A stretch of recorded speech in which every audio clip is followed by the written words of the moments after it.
السلام علیکم ورحمۃ اللہ وبرکاتہ. نحمده ونصلي على رسوله الكريم. اما بعد فاعوذ باللہ من الشیطان الرجیم. بسم اللہ الرحمن الرحیم.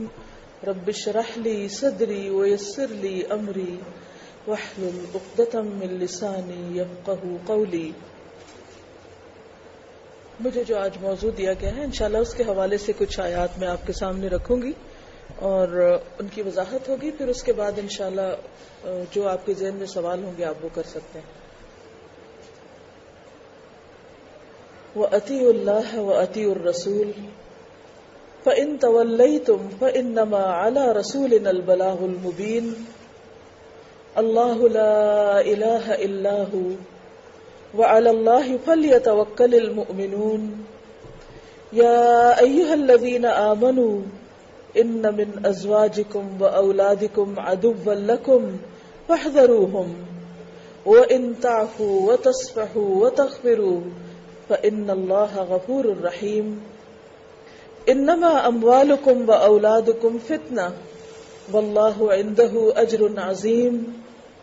فاتقوا اللہ ما استطعتم واسمعوا واطیعوا وانفقوا خیرا لانفسکم ومن يوق شح نفسه فأولئك هم المفلحون. إن تقرضوا الله قرضا حسنا يضاعف لكم ويغفر لكم والله شكور حليم. عالم الغيب والشهادة العزيز الحكيم. صدق اللہ العظیم. شروع کرتی ہوں اللہ کے نام سے جو بے انتہا مہربان نہایت رحم فرمانے والا ہے. اور اطاعت کرو اللہ کی اور اطاعت کرو رسول کی علیہ السلام. پھر اگر تم منہ موڑتے ہو تو ہمارے رسول پر تو کھلم کھلا پیغام پہنچانا ہے. اللہ نہیں کوئی الہ مگر وہ خود ہی، اور اللہ پر ایمان والوں کو توکل کرنا چاہیے. اے لوگو جو ایمان لائے ہو، بے شک تمہاری بیویاں اور تمہارے بچے تمہارے دشمن ہیں. یا دوسرا ترجمہ یوں کیا جاتا ہے کہ بے شک تمہاری بیویوں اور بچوں میں سے بعض تمہارے دشمن ہیں، بس ان سے محتاط رہو.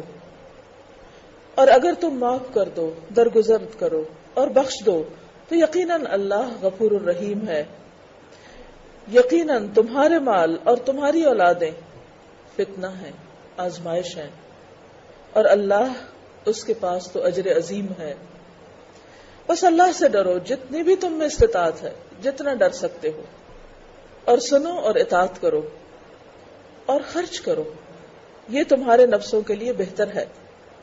اور جو اپنے نفس کی تنگی سے بچا لیا گیا، یہی لوگ وہ دراصل کامیاب ہونے والے ہیں. اگر تم اللہ کو قرض دو گے اچھا قرض تو وہ تمہیں کئی گنا بڑھا کر لوٹائے گا اور تمہیں بخش دے گا، تمہاری بخشش کر دے گا. اور اللہ قدردان ہے، علم والا ہے، غیب اور حاضر کا جاننے والا، زبردست حکمت والا ہے. معزز خواتین، اس وقت میں نے آپ کے سامنے سورۃ التغابن جو 28ویں پارے کی سورت ہے اس کی آیت نمبر 12 سے لے کے 18 تک آخری 6 آیتیں پڑھی اور ان کا ترجمہ بھی آپ نے سنا. یہ آیات اس موضوع سے متعلق ہیں جو مجھے دیا گیا ہے، اور وہ ہے بچوں کے ساتھ، گھر والوں کے ساتھ کیسا معاملہ کیا جائے، ان کی تربیت کیسی کی جائے، اس کے لیے کیا طریقہ کار اختیار کیا جائے.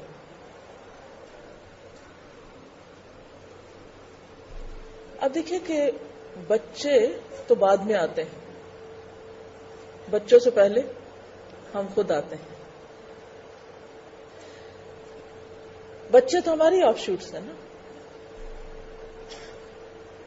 لیکن کچھ بھی کرنا، کسی کے لیے بھی کرنا، کسی کو بھی کچھ سکھانا، کسی کی بھی تربیت کرنا، تو اس سے پہلے خود اپنی تربیت کی ضرورت ہوتی، خود کو رول ماڈل بننے کی ضرورت ہے.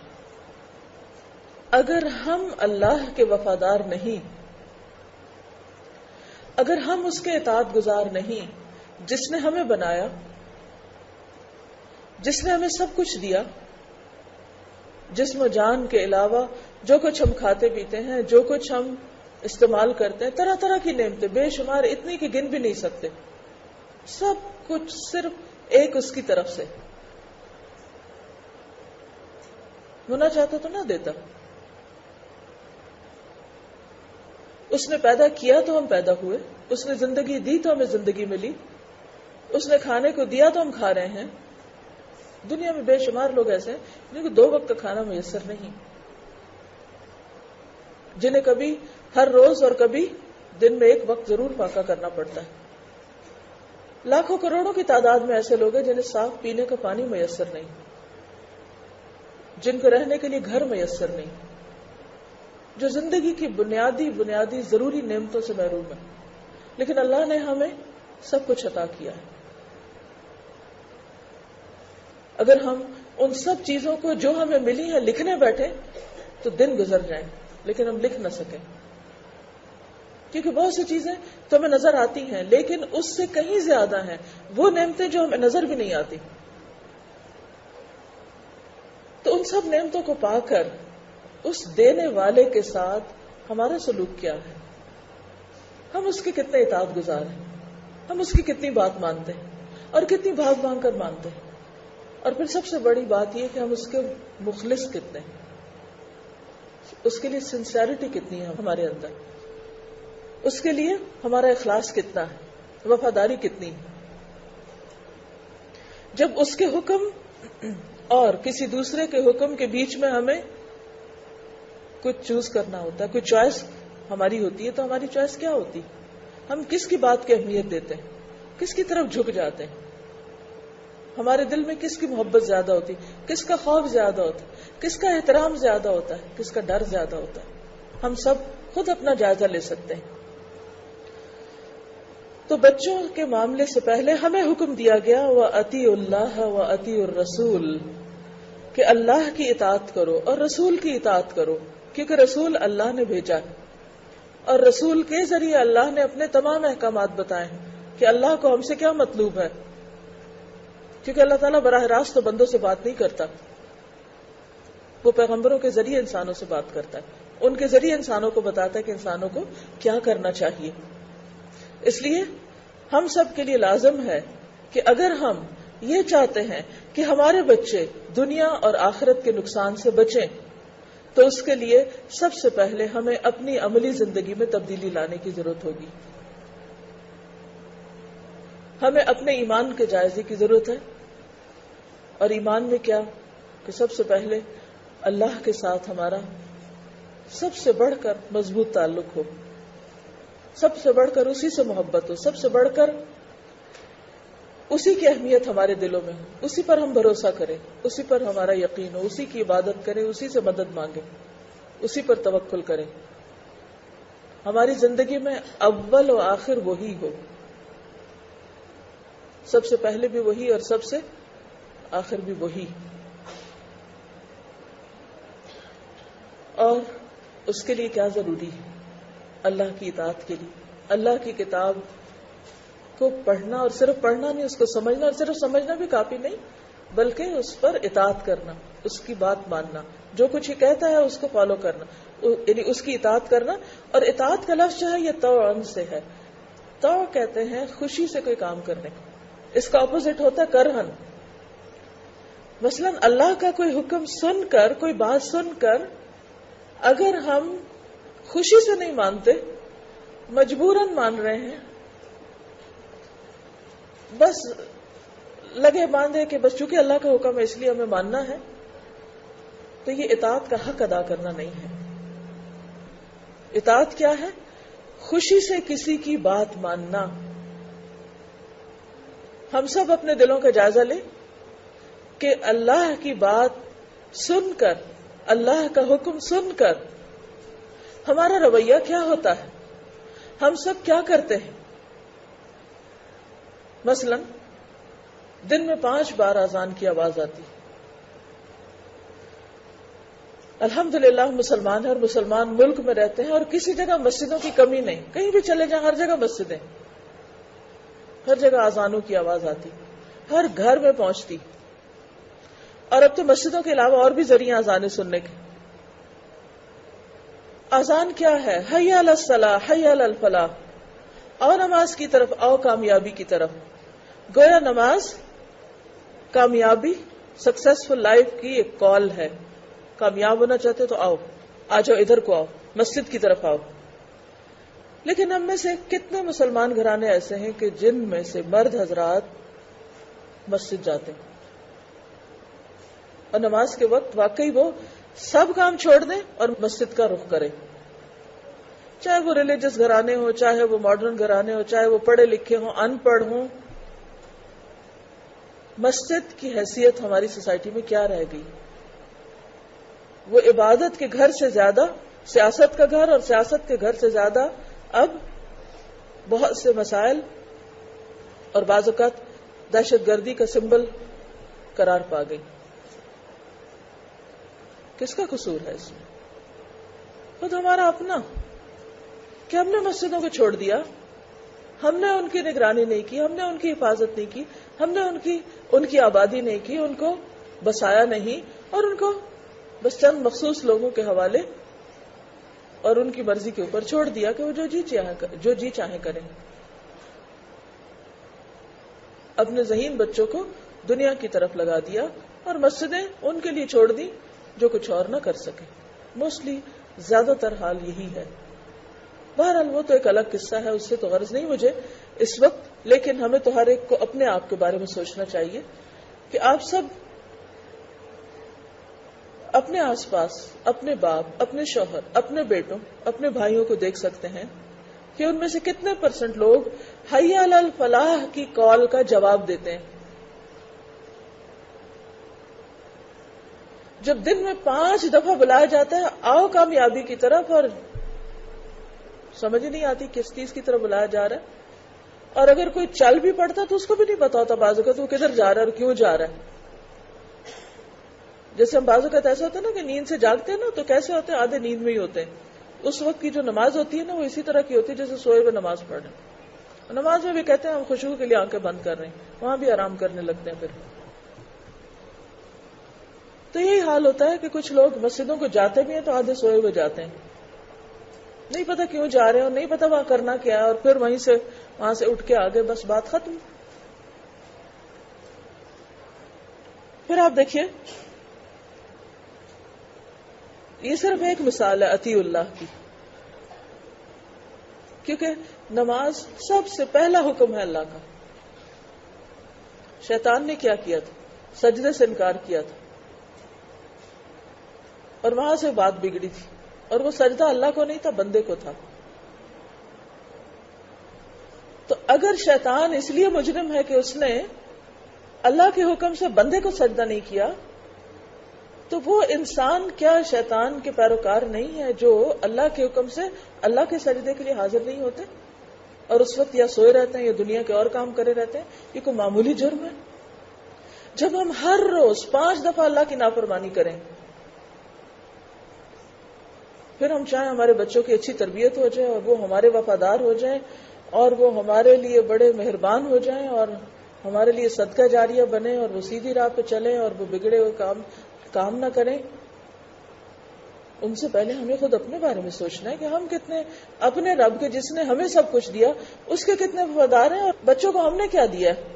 صرف پیدا کر دیا، کچھ کھلا پلا دیا، کچھ تکلیفیں ان کے لیے اٹھائی اور ان کی دنیا کی کامیابی کی دعائیں کی اور ان کے لیے کچھ خواب دیکھ لیے، اور اس کے بعد ان پر اپنا بہت بڑا حق سمجھتے ہیں. اور اگر وہ ہماری بات نہ مانے یا ہماری مرضی کے مطابق نہ چلیں تو ہم بہت زیادہ اپسیٹ ہوتے ہیں اور بہت ہم سمجھتے کہ ہم سے زیادہ کوئی مظلوم ہی نہیں، کہ ہمارے بچے ہماری بات نہیں سن رہے، یا یہ کہ ہماری مرضی کے مطابق زندگی نہیں بسر کرنا چاہتے یا بہت سی خرابیوں میں ملوث ہو رہے ہیں. تو ان سے پہلے اپنی اصلاح ضروری ہے، اور اپنی اصلاح کے لیے اللہ کی کال پر لبیک کہنا ضروری ہے. اور پھر صرف اللہ کی اطاعت نہیں، رسول کی اطاعت بھی ضروری ہے، کیونکہ بہت سے لوگ کہتے ہیں ٹھیک ہے جو قرآن میں آیا ہے وہ تو ٹھیک ہے، لیکن جو حضور صلی اللہ علیہ وسلم نے فرمایا ہے، جو آپ نے کیا وہ حجت نہیں ہمارے لیے. نہیں، ان کی بات ماننا بھی ضروری ہے. پھر ساتھ ہی فرما دیا فَإِن تَوَلَّيْتُمْ، پھر اگر تم نے منہ موڑا، تم منہ پھیر گئے، فإنما علی رسولنا البلاغ المبین، تو ہمارے رسول پر تو پیغام پہنچانے کی ذمہ داری ہے کہ کھلم کھلا سب کو بتا دے، خبردار کر دے. اب اگر کوئی نہیں سنتا تو رسول کی پوچھ نہیں، اور نہیں کوئی سنتا اور نہیں مانتا تو دنیا میں شاید پکڑ نہ ہو، لیکن اللہ نے رسول کسی مقصد سے بھیجا، کتاب کسی مقصد سے بھیجی ہے، ہمیں بھی کسی مقصد سے دنیا میں بھیجا ہے. یہ زندگی اس لیے نہیں دی کہ اس میں ہم اپنی مرضی کے کام کریں اور اپنی مرضی کے طریقے جاری کریں یا اپنی مرضی کے مطابق زندہ رہیں. نہیں، ہمارے لیے کیا ضروری ہے کہ ہم جس نے ہمیں بھیجا ہے اس کی مرضی کے مطابق یہاں رہیں، تاکہ جب ہم واپس جائیں تو ہماری مرضی ہم سے پوچھی جائے اور ہمیں ہماری مرضی کا ٹھکانہ وہاں ملے جو ہمیشہ کے لیے رہنے کی جگہ ہے. پھر فرمایا اللہ لا الہ الا ہو، اللہ کے سوا کوئی معبود نہیں، بس وہی معبود ہے، وہی عبادت کے لائق ہے. عبادت کس چیز کو کہتے ہیں؟ عبادت کیا ہے اور معبود ہونا کیا ہے؟ عبادت کہتے ہیں ہر وہ کام، ہر وہ بات، چاہے سب کے سامنے کی جائے یا چھپ کے کی جائے، وہ جو اللہ کی مرضی کے مطابق ہو. عبادت یہ نہیں کہ کسی خاص لبادے کا اوڑھ کے لوگوں کے سامنے بیٹھ جانا اور یہ کہ میں بڑی عبادت گزار ہوں، یہ نہیں ہے عبادت. صرف بندوں کے لیے کچھ کرنا تو ویسے ہی عبادت کوئی نہیں، یعنی بندوں کو خوش کرنے کے لیے. عبادت تو وہ ہے جو اللہ کی خوشی کے لیے کی جائے، خواہ وہ نماز ہو، خواہ وہ روزہ ہو، خواہ وہ صدقہ خیرات ہو، خواہ وہ کوئی لباس پہننا ہو، کچھ بھی کرنا ہو. ہر وہ کام، خواہ وہ کھانا پینا ہے، خواہ وہ لباس پہننا ہے، خواہ وہ شادی بیاہ ہے، خواہ وہ بچوں کی پیدائش ہے، کوئی بھی کام اگر وہ اللہ کی مرضی کے مطابق ہے، یا ہر وہ بات جو ہم منہ سے نکالتے ہیں اس کی رضا کے مطابق ہے، تو یہ سب کچھ عبادت ہے. چھوٹے سے چھوٹا کام بھی عبادت ہے اور بڑے سے بڑا کام اگر وہ اس کی ناراضگی یا اس کی مرضی کے خلاف نہیں جا رہا. اس لیے بے حد ضروری ہے کہ ہمیں بحیثیت مسلمان یہ بات ضرور بتاؤ کہ اس کی مرضی ہے کیا، وہ کیا چاہتا ہے. کچھ بھی آپ کرنے لگے تو آپ ضرور دیکھیں ایک دفعہ پلٹ کے کہ اس معاملے میں وہ کیا چاہتا ہے. آپ دیکھیے کوئی بھی معاملہ جب زندگی کا پیش آتا ہے تو ہمارے ایک سے کنسلٹ کرتے رہتے ہیں، مشورے لیتے رہتے ہیں، اس معاملے میں کیا کریں، اس میں کیا کریں. لیکن ایک جس سے کنسلٹ نہیں کرتے وہ رب ہے، جبکہ سب سے بڑا حق اسی کا ہے اور جس کے لیے اس نے ہمیں پیدا کیا. تو پھر یہی بات یاد دہانی کرا دی گئی کہ اللہ کے سوا کوئی الہ نہیں، اسی کو اپنا الہ سمجھو، اس کی عبادت کرو، اسی کے مطابق زندگی گزارو. وَعَلَى اللَّهِ فَلْيَتَوَكَّلِ الْمُؤْمِنُونَ، اور اللہ پر ایمان والوں کو بھروسہ کرنا چاہیے، توکل کرنا چاہیے. اب یہاں توکل کی بات کیوں؟ توکل کیا ہے؟ توکل کا لفظ وکیل سے نکلا ہے. وکیل کون ہوتا ہے؟ جس کے حوالے آپ کیا کر دیتے ہیں، کوئی کام یا کوئی ایسا معاملہ کہ جس کے بارے میں آپ سمجھتے ہیں کہ آپ خود اس قابل نہیں کہ وہ کر سکیں، آپ اس کے سپرد کر دیتے ہیں کہ آپ ہمارے بہاف پر یہ کام کریں. کوئی پراپرٹی کا جھگڑا ہو، کوئی خاندان میں اور مسئلہ ہو، کوئی کسی کے ساتھ اور کوئی لین دین کا قصہ ہو، جہاں بھی آپ اپنے آپ کو کمزور پاتے ہیں تو وہاں آپ اپنا کام جس دوسرے کے سپرد کر دیتے ہیں، وہ خواہ سرکاری وکیل ہو یا کوئی کسی عدالت میں جانے والا وکیل ہو یا عام زندگی میں بھی. مثلا اگر میں کسی کو دیتی ہوں کہ میرے بہاف پہ یہ کام جا کے کر دیں تو میری طرف سے وہ وکیل ہو جائے گا. مثلا نکاح نامے میں آپ نے پڑھا ہوگا نا کہ دلہا کی طرف سے وکیل اور دلہن کی طرف سے وکیل، اور تو وہ وکیل لائر نہیں ہوتے جو کورٹس میں کام کرتے ہیں، وہ کوئی بھی شخص جو کسی کی نیابتاً یا کسی کے بہاف پہ کوئی کام کر رہا ہو جو اس سے بہتر کر سکے تو وکیل ہوتا. اب اللہ پر بھروسہ یہاں کس معنی میں ہے کہ مومنوں کو اللہ پر بھروسہ کرنا چاہیے. اور یہ توکل اور بھروسہ جو ہے اور اللہ کو ہر معاملے میں اپنا وکیل بنانا، اپنے معاملات اس کے سپرد کرنا، خواہ وہ ذاتی زندگی کے ہوں یا وہ بچوں سے متعلق ہوں، یہ عبادت کا ایک حصہ ہے، یہ اطاعت کا حصہ ہے. مثلا بہت دفعہ حالات ہمارے موافق ہوتے ہیں تو ہم سارا کریڈٹ خود کو دیتے ہیں اور کیا کہتے ہیں کہ میری تربیت ہے، یہ میرا طریقہ ہے، یہ میں نے محنت کی ہے، یہ میری کوشش ہے. حالانکہ بہت دفعہ ہماری وہی کوششیں انتہائی فیل بھی ہوتی ہیں. تو توکل یہ ہوتا ہے کہ انسان اپنی کوشش کر کے پھر معاملہ اللہ کے سپرد کر دے، اور جب کوئی چیز موافق ہو تو کریڈٹ اللہ کو دے، اور اگر کوئی چیز مخالف ہو جائے، مرضی کے مطابق نہ ہو، تو بھی اللہ پر اعتماد رکھے، بھروسہ رکھے، اور یہ سمجھے کہ یہ بھی اللہ نے بہتری کیا ہے، اس میں بھی خیر ہے، یہ بھی ٹھیک ہے، میرے حق میں یہ بھی اچھا ہے۔ تو توکل جو وہ ایمان کا حصہ ہے۔ ایمان مکمل نہیں ہوتا جب تک اللہ پہ بھروسہ نہ ہو اور آپ اپنے معاملات اس کے سپرد نہ کریں، اور جب تک آپ اپنی کوشش کرنے کے بعد اس کے حوالے کر کے مطمئن نہ ہو جائیں۔ کیونکہ بہت دفعہ آپ دیکھیں کہ ہم جب کوشش کر لیتے پھر پینک ہونے لگتا ہے، پتہ نہیں ہوگا یہ کام کہ نہیں، پتہ نہیں کیسے ہوگا، پتہ نہیں ایسا ہو جائے گا ویسا۔ نہیں، آپ کا کام ہے بس کوشش کرنا، اور پھر اس کے بعد دعا کرنا اور اللہ پہ بھروسہ کرنا۔ اور جب انسان اللہ پہ بھروسہ کر لیتا ہے تو پھر بہت سے کاموں میں بہتری آ جاتی ہے۔ اب آپ دیکھیے، بچوں کی تربیت اور ان کی اصلاح سے پہلے توکل کا درس کیوں دیا گیا ہے؟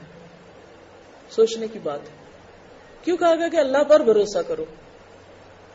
کیونکہ انسانوں کی تربیت، انسانوں کے ساتھ معاملہ کسی بھی دوسری چیز سے مختلف ہوتا ہے۔ مثلا اگر آپ کو ایک پیس آف لینڈ دے دیا جائے اور آپ سے کہا جائے کہ یہاں آپ ایک گارڈن لگائیں اور آپ یہ اور یہ چیز اگائیں، اور آپ اس میں مہارت حاصل کرتے ہیں، آپ پوری محنت کرتے ہیں، کوشش کرتے ہیں اور ایک باغ لگا لیتے ہیں، ٹھیک ہے، اس میں بھی توکل کرنا پڑتا ہے کہ اللہ کا اذن ہوگا تو یہ سب کچھ اگے گا، ورنہ کوئی بھی بارش، آندھی، طوفان، بادل، اولے کچھ بھی اس کو تباہ کر سکتا ہے۔ وہ ایک ہر جگہ اپنا فیکٹر رہتا ہے۔ لیکن بنیادی طور پر کیا ہے کہ آپ زمین پہ جائیں گے، آپ اس میں زور زور سے کوئی کلاڑے چلائیں، کوئی ہل چلائیں، کچھ کریں، وہ آگے مطیع ہے، فرما بردار ہے، اس نے کچھ بھی نہیں کرنا۔ جس طرح چاہیں آپ کیاریاں بنائیں، جو چاہیں آپ اس کو شیپ دیں، جہاں چاہیں بہت بھاری درخت لگا دیں، جہاں چاہیں آپ ہلکی پھلکی گھاس لگا دیں، جہاں چاہیں پھول لگا دیں، جہاں چاہیں آپ کیکٹس لگا دیں، کچھ کریں، زمین آپ کو کچھ بھی نہیں کہے گی، وہ بچھی ہوئی ہے آپ کے سامنے مسخر۔ لیکن اگر آپ اپنے بچے کو ایک سرسبز درخت بنانا چاہتے ہیں اور اس کی تربیت کرنا چاہتے ہیں اور اس کو سنوارنا اور نکھارنا چاہتے ہیں، تو وہ آپ کو زمین کی طرح بچھا ہوا مطیع فرما بردار نظر نہیں آئے گا، وہ ایسا معاملہ نہیں کرے گا۔ اب ہوتا کیا ہے کہ جب ہم چھوٹی سی بھی کوشش کرتے ہیں اور وہ کامیاب ہوتی نظر نہیں آتی یا ہمیں کسی ری ایکشن کا سامنا ہوتا ہے تو ہم فوراً پریشان ہو جاتے ہیں، ہم فوراً ہمت ہار بیٹھتے ہیں، ہم فوراً دل چھوڑ بیٹھتے ہیں، مایوس ہونے لگتے ہیں، فرسٹریشن ہم پہ چھا جاتی ہے اور ہم کام چھوڑ دیتے ہیں۔ تو پہلا کرنے کا کام خود اطاعت۔ نمبر 2، اس کام میں ہاتھ ڈالنے سے پہلے اللہ پہ مکمل بھروسہ کہ اللہ تعالیٰ میں اپنی طرف سے پوری کوشش کروں گی، لیکن میری کوششوں کو برابر کرنا تیرا کام ہے۔ آپ دیکھیں کہ جیسے انسان کی تخلیق ہے، ہسبینڈ وائف بچہ چاہتے، روح کون ڈالتا ہے؟ اللہ ڈالتا ہے۔ اس بچے کو ماں کے پیٹ میں پروان کون چڑھاتا ہے؟ اللہ ہی کرتا ہے، ہم تو نہیں کرتے۔ اسی طرح جب بچہ پیدا ہو جاتا ہے تو اس کی پرورش اور اس کی تربیت بھی اللہ ہی کرتا ہے، ہم صرف کوشش کر رہے ہوتے ہیں۔ حضرت مریم کے بارے میں آتا ہے نا قرآن مجید میں، آپ نے اسے جو لوگ ترجمہ پڑھ چکے ہیں انہیں معلوم ہوگا، سورۃ آل عمران میں جو آتا ہے کہ جب ان کے والد تو پیدائش سے پہلے ہی فوت ہو گئے تھے اور ماں نے بھی چونکہ منت مانی تھی تو وہ چھوڑ آئی تھی ان کو ہیکل میں، تو کس نے ان کی پرورش کی؟ کس نے تربیت کی؟ اللہ نے کی۔ بہت سے بچے ایسے ہوتے ہیں جن کے ماں باپ بچپن میں فوت ہو جاتے ہیں، دوسروں کے گھر پلتے ہیں، اللہ کہیں نہ کہیں بندوبست کر دیتا ہے۔ تو اگر اللہ نے ہمیں یہ نعمت دی اور ہمارے ہاتھوں ہمارے بچے پل رہے ہیں تو مت سوچیں کہ ہم ان کے خدا بن گئے۔ بچوں کے خدا نہ بنے، ماں باپ ہی رہیں، اور جو خدا کے کرنے کا کام ہے اس کے لیے خدا ہی سے دعا کریں، اس پر بھروسہ کریں۔ لیکن توکل کا معنی بعض لوگ سمجھتے ہیں جیسے کوشش چھوڑ دینا، بعض کہتے ہیں نا کہ فلی آٹومیٹک گاڑی ہے، تو لوگ بڑے خوش ہو جاتے ہیں جس کو نہیں پتا ہوتا کہ اس کا مطلب کیا ہے، تو وہ سمجھتے ہیں شاید گاڑی خود ہی چل پڑے گی، اس کو بھی چلانا پڑتا ہے۔ اسی طرح پرندوں کے توکل کے بارے میں آتا ہے کہ اگر تم اس طرح توکل کرتے جیسے پرندے کرتے ہیں تو اللہ تعالیٰ تمہیں اسی طرح رزق دیتا ہے جیسے ان کو دیتا ہے کہ وہ صبح کے وقت بھوکے نکلتے ہیں اور شام کو پیٹ بھر کے آتے ہیں، تو پرندے اپنے گھونسلے میں تھوڑی بیٹھے رہتے ہیں۔ اللہ نے پرندوں کے توکل کی مثال دی، مطلب یہ کہ ذخیرہ نہیں ہوتا، ہر روز جاتے ہیں، محنت کرتے، کوشش کرتے اور دن کا سرمایہ اکٹھا کر لیتے ہیں، کھا پی کے آتے ہیں، ساتھ بے شک کچھ نہیں بھر کے لاتے لیکن پیٹ بھرے ہوتے ہیں وہ۔ تغدو خماسا وتروح بطانا، صبح صبح نکلتے ہیں تو خالی پیٹ ہوتے ہیں، واپس آتے تو پیٹ بھرے ہوتے ہیں ان کے. تو بات یہ ہے کہ اسی طرح ہر انسان کے لیے ہر دن ایسا ہی ہے جیسے پرندے کا دن ہوتا ہے، اور توکل یہی ہے کہ ہر روز ایک نئی ایفرٹ سے ایک نیا دن شروع کرے، نئے سرے سے ہمت کر کے پھر بچوں کو ان کا حق دے، جسمانی حق بھی، روحانی حق بھی، جذباتی حق بھی، اور تربیت کا عنصر بھی، تعلیم اور تربیت، یہ ساری چیزیں جو بحیثیت ماں باپ ہماری ذمہ داری ہے. لیکن خالی کوششیں کام نہیں کریں گی، ساتھ بھروسہ اللہ کی ذات پہ. جب بھروسہ انسان کرتا ہے تو اطمینان آ جاتا ہے، سکون آ جاتا ہے. گاڑی الٹی بھی چلنے لگے تب بھی انسان پرسکون رہتا، پینک نہیں ہوتا. اور یہ چیز بہت، یہ جو آپ کی خوشگوار دھیمی پرسنالٹی ہوتی ہے نا بچوں کے بیچ میں، ایک ماں کی مٹھاس ہوتی ہے، وہ ان کے لیے بہت بڑا سرمایہ ہوتی ہے. وہ ان کے مزاج کے اندر بہت کچھ، یعنی کہ کوئی رس گھول دیتی. لیکن ہم مائیں جب جذباتی رویہ اختیار کرتی ہیں، چھوٹی چھوٹی بات پہ، معمولی بات پہ بہت بڑا غصہ کر لیتی ہیں، چھوٹی چھوٹی بات پر ان کو بہت لیٹ ڈاؤن کرتی ہیں، اور چھوٹی سی ان کی غلطی پر بالکل ہمت حوصلہ ہار بیٹھتی کہ اب تو ان کو ہونا ہی نہیں، سب تو بگڑ گیا سب کچھ. اس کا بہت منفی اثر پڑتا ہے بچوں کے اوپر. کسی کی بھی آپ نے تربیت کرنا ہے تو پہلے ذرا اپنی کر لیں. کسی کو اگر آپ نے کوئی سبق سکھانا ہے تو پہلے ذرا اپنے آپ کو سکھا لیں. کسی کو اگر آپ نے اچھے اخلاق کی تربیت دینی تو ذرا خود اس طرح کا معاملہ کر کے دکھائیں. بچوں کے لیے جب تک رول ماڈل نہیں بنیں گے اس وقت تک بچوں کی تربیت ہو نہیں سکتی. یہ ہو سکتا ہے انہوں نے بڑے ہو کے کسی اور کو رول ماڈل بنا لیا اور اس کے مطابق انہوں نے اپنی زندگی ڈھال لی، لیکن پھر ہماری کوششیں زیادہ فائدہ مند نہیں ہوں گی. بچے لیکچر سے نہیں سیکھتے، بچے عمل سے سیکھتے ہیں. اور ان کی تربیت میں وہ جو ایک مشہور فارمولا ہے نا کہ 7 سال تک تو بہت پیار دیں، اگلے 7 سال ان کو ڈسپلن کریں، اگلے 7 سال ان کے دوست بن جائیں جب ٹین ایجر ہوں، اور پھر اگلے 7 سال کے بعد ان کو ان کے حوالے کر دیں، ان کو چھوڑ دیں، ان کو اپنا انڈیپینڈنٹ لائف گزارنے دیں. when they are 21 مطلب شادی وادی کر دیں، ان کو ان کی زندگی اپنی مرضی کے مطابق اب گزارنے دیں، کم انٹرفیئرنس کریں. تو ہم کیا کرتے ہیں، بعض اوقات پہلے 7 سال وہ محبت نہیں دیتے جو ان کا حق ہے، اور اگر ہم 7 سال پہلے نہیں دیے نا تو پھر غلط وقت پہ دینا شروع کر دیتے ہیں جو ڈسپلن سکھانے کا وقت ہے. پھر جب دوست بننے کا وقت ہے ٹین ایج میں، تو اس وقت پھر ان کی چھوٹی چھوٹی باتیں ہمیں بادر کرتی ہیں، اور پھر ہم غصہ دکھاتے ہیں، اور پھر ہم فرسٹریٹ ہوتے ہیں، اور وہ ہم سے زیادہ ہم سے بگڑتے ہیں، اور پھر تربیت رہ جاتی. اور پھر جب وہ بڑے بھی ہو جاتے، شادی بھی ہو جائے، پھر بھی نہیں ان کا پیچھا چھوڑتے، پھر بھی ان کی زندگیوں میں بیٹی ہو یا بیٹا، ہمارے کلچر کا یہ حصہ بن چکا ہے کہ ان کی زندگیوں میں مداخلت ضرور کرنی. وہ بتائیں یا نہ بتائیں، کسی نہ کسی طرح ضرور تجسس کرنا ہے، پوچھنا ہے، پیچھا کرنا ہے. اور یہ ہم اپنی ذمہ داری سمجھتے ہیں. جب ذمہ داری تھی اس وقت پوری نہیں کی، اور جب وہ اپنے ذمہ دار خود ہیں تو پھر ہم ان کے ذمہ دار بننے لگتے ہیں. تو اس چیز کو، اس فارمولے کو سیکھنا اور اس کے مطابق عمل کرنا بھی ضروری ہے. لیکن بہرحال اس وقت تو میں قرآن پاک کے ساتھ ساتھ چلوں گی. پھر فرمایا یا ایھا الذین آمنوا ان من ازواجکم و اولادکم عدوا لکم فاحذروہم.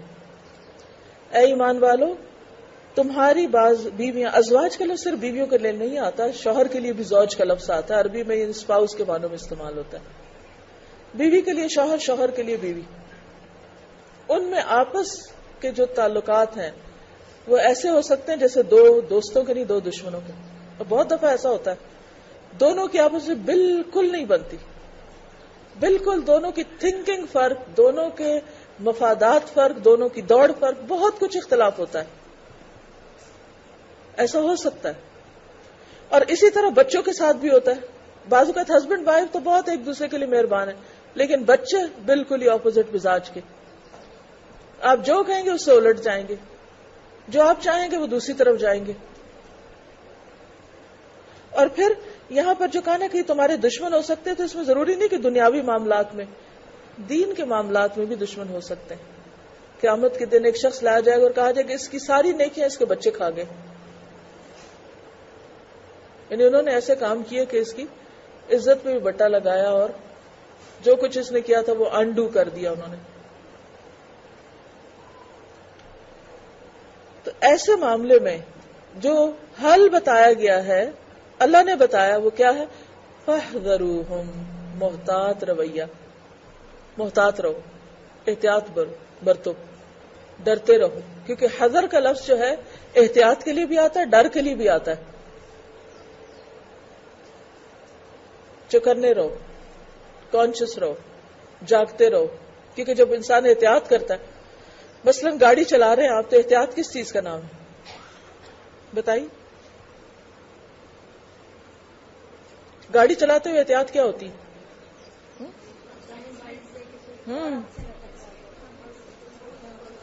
دائیں بائیں دیکھتے ہیں، صرف دائیں بائیں نہیں، پیچھے بھی دیکھ رہے ہوتے ہیں مرر سے، سامنے والے سے بھی، سائڈ سے بھی دیکھ رہے ہوتے ہیں.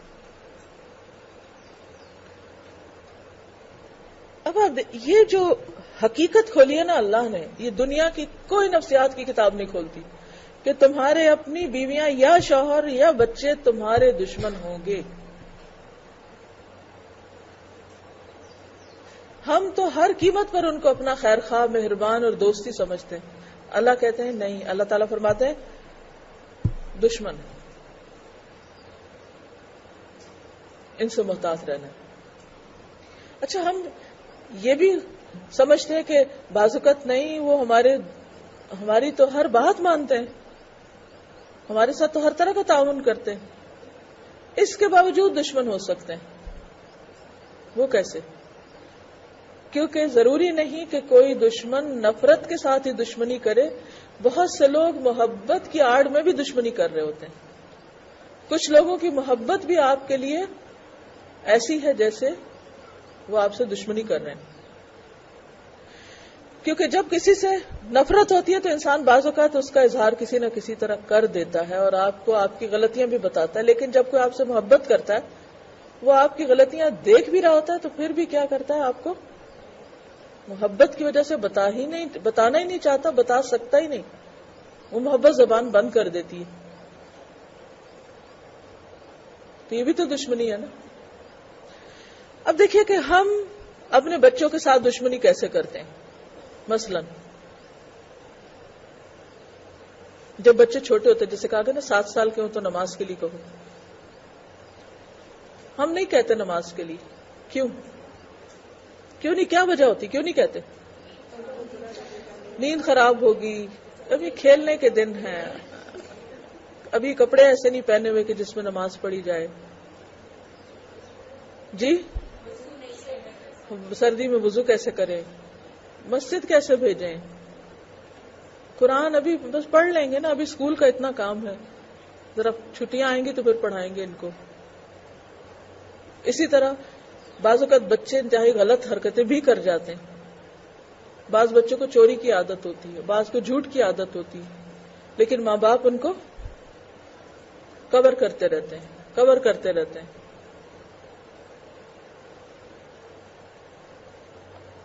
کتنی دفعہ ایسے ہوتا ہے کہ اگر کسی نے ہمارے بچے کو کوئی غلط کام کرتے دیکھا ہے اور اگر وہ ہمیں بتانا چاہے تو ہمارا ری ایکشن کیا ہوتا ہے؟ کتنے ماں باپ ایسے ہیں جو حوصلے کے ساتھ اپنے بچوں کی غلطی کو سن لیں یا مان لیں، سننا نہیں چاہتے. بہت سے لوگ بچوں کی وجہ سے آپس میں لڑ پڑتے ہیں. بعض اوقات ہسبینڈ وائف بچوں کی وجہ سے لڑتے ہیں. نہیں، دونوں ویسے ٹھیک ہوتے ہیں لیکن کوئی نہ کوئی بچہ ان کی باہم لڑائی کی وجہ بن جاتا ہے. تو بات یہ ہے کہ یہ رشتے انتہائی پیار کے رشتے ہیں، انتہائی محبت کے رشتے ہیں. ان میں اگر آپس میں بہت بنتی ہو تب بھی، اور اگر نہیں بنتی تب بھی، دونوں حالتیں کیا؟ دشمنی کی حالتیں. کیونکہ جتنا کوئی قریب ہوتا ہے اس کے سامنے حق بیان کرنا بھی اتنا ہی مشکل ہوتا ہے، اس کو اس کی غلطی بتانا بھی اتنا ہی مشکل ہوتا ہے، بعض اوقات اس کی اصلاح کرنا بھی اتنا ہی مشکل ہوتا ہے.